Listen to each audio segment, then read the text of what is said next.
स्त्री की लाइफ एक चुनौती भरा है। जन्म से लेकर मृत्यु तक उसके जीवन में संघर्ष लिखा है। चाहे वो किसी भी क्षेत्र, किसी भी वर्ग की नारी क्यों ना हो, उसके जीवन में संघर्ष ही संघर्ष होता है। बचपन से लेकर बुढ़ापा तक वो कहीं ना कहीं किसी न किसी मामले में जूझती रहती है। उसी में से एक ऐसा मामला है स्त्रियों के लिए जिसमें वो सबसे ज़्यादा अपने आप को हारा हुआ और बेबस महसूस करती है। मसले तो कई हैं स्त्रियों के जीवन में जिन्हें सुलझाना जरूरी है, लेकिन उनमें से एक बहुत बड़ा मसला है एसिड अटैक। एक स्त्री के ऊपर जब किसी पुरुष द्वारा या किसी स्त्री का ही स्त्री के द्वारा एक घिनौना काम किया जाता है तो आप सोच भी नहीं सकते कि जिस पे ये जुर्म होता है उसकी लाइफ का क्या हो सकता है। उसके जीवन का वजूद ही खत्म हो जाता है, उसके जीने की इच्छा ही खत्म हो जाती है। चलिए तो जानते हैं कि ये किस कदर हमारे देश को प्रभावित कर रहा है, हमारे देश में किस तरह ये बढ़ रहा है, ये जुर्म किस तरह हमारे देश की युवतियों के लिए खतरनाक हो रहा है। राष्ट्रीय अपराध रिकॉर्ड ब्यूरो NCRB के ताज़ा आंकड़ों के मुताबिक देश में बीते 3 सालों में महिलाओं पर तेजाब हमले के 386 मामले दर्ज हुए। NCRB के डाटा के मुताबिक साल 2018 में महिलाओं पर तेजाब के हमले 131, साल 2019 में 150 मामले और साल 2020 में 105 मामले दर्ज किए गए। राष्ट्रीय अपराध रिकॉर्ड ब्यूरो NCRB के अनुसार बेंगलोर उन भारतीय शहरों की सूची में शीर्ष पर है जहां महिलाओं पर सबसे अधिक एसिड अटैक के मामले दर्ज किए जाते हैं। आंकड़ों से पता चलता है कि 2022 में अकेले बेंगलोर में 8 महिलाओं पर एसिड से हमला किया गया, जो किसी भी अन्य भारतीय शहर की तुलना में अधिक है। अप्रैल 2022 में बेंगलोर में 23 वर्षीय महिला पर एसिड अटैक ने देश को झकझोर कर रख दिया था। पीड़िता को नौकरी की पेशकश की गई थी। इस साल जुलाई में कर्नाटक के मुख्यमंत्री सिद्धारमैया ने अधिकारियों को निर्देश दिया कि वे 2022 में एसिड अटैक सर्वाइवर्स को अपने सचिवालय में नौकरी की पेशकश करें। कई कहानियां हैं जिन्हें सुनने के बाद हमें ये सोचने पर मजबूर करता है, क्या हम इंसान हैं?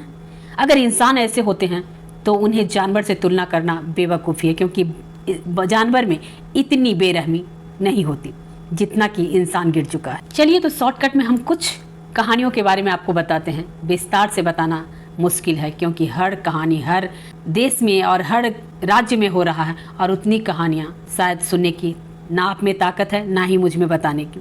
लक्ष्मी अग्रवाल, हाँ जी, आपने इस नाम को सुना होगा क्योंकि इस पर मूवी बन चुकी है।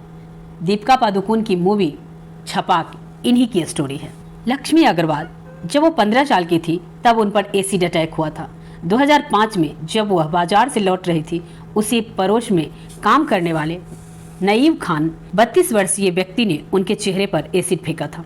वह थोड़ी देर के लिए होश खो बैठी और होश में आने के बाद चलने की कोशिश की पर नाकाम थी।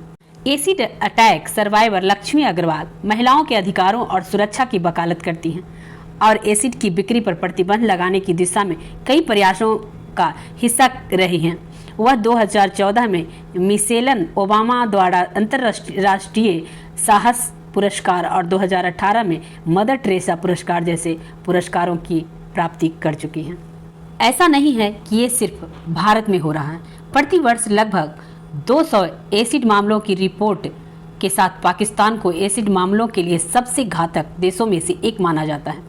अधिकतर पीड़ित महिलाएं हैं। पाकिस्तान परोपकारी उद्यमी मसरत मिसवाहा ने कहा, महिलाओं पर एसिड अटैक के मामलों का शिकार होने के कुछ कारणों में शादी के प्रस्ताव को अस्वीकार कर देना, बेटों की बजाय बेटियों को जन्म देना और अपने ससुराल में प्राप्त दहेज न लाना शामिल है।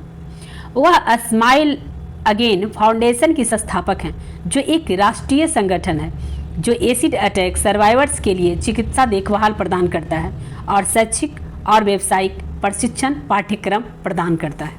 मिसवाहा ने लोगों की मदद के लिए इतना अच्छा अपने तरफ से उन्होंने संगठन बना रखा है जिसमें और पीड़ित महिलाओं को योगदान कर सकें, उन्हें शिक्षित कर सकें, उन्हें जीने का सहारा बन सकें।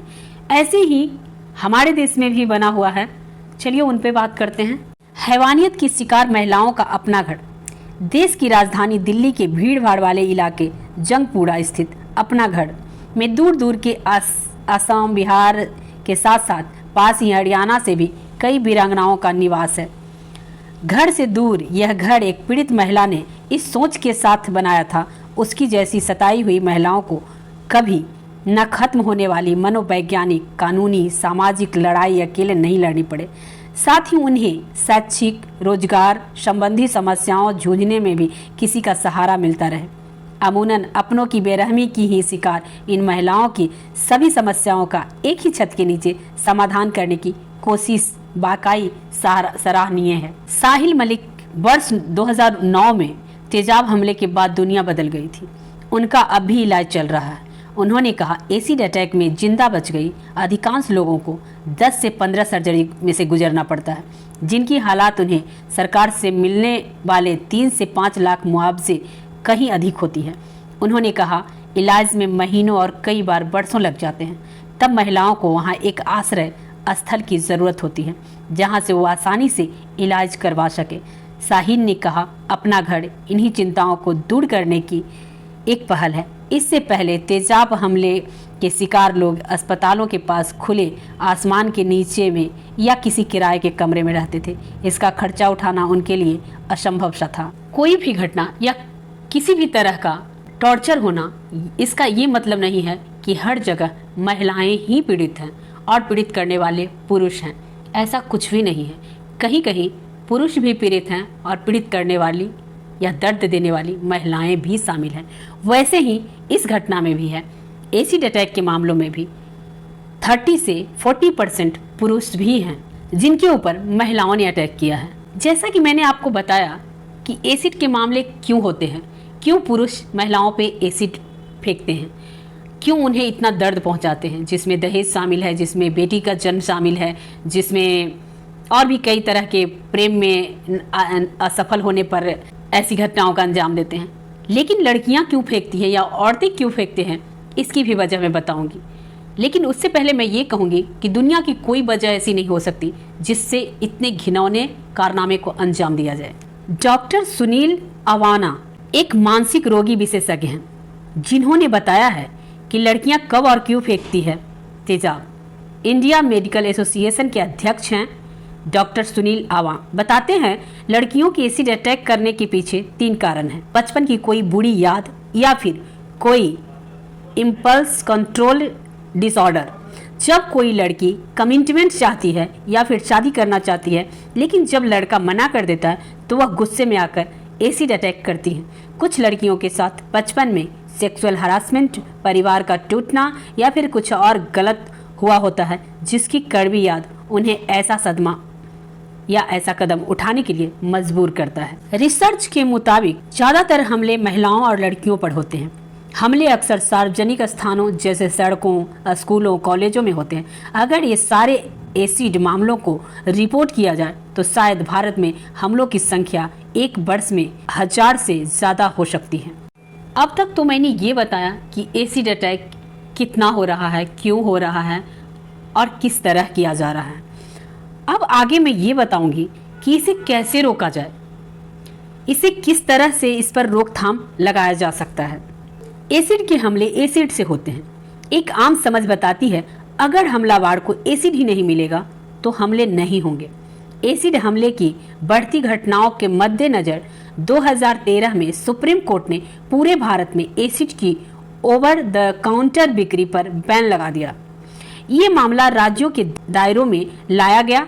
गृह मंत्रालय ने इस पर राज्यों से मॉडल नियमों के आधार पर अपने नियम बनाने के लिए कहा। नियम तो हैं, लेकिन मॉडल नियमों के तहत बिक्री करने वाले को एसिड की बिक्री को रिकॉर्ड करना होगा और डिटेल्स लिखनी होगी, किसने एसिड खरीदा, उसका पता और खरीदने का कारण।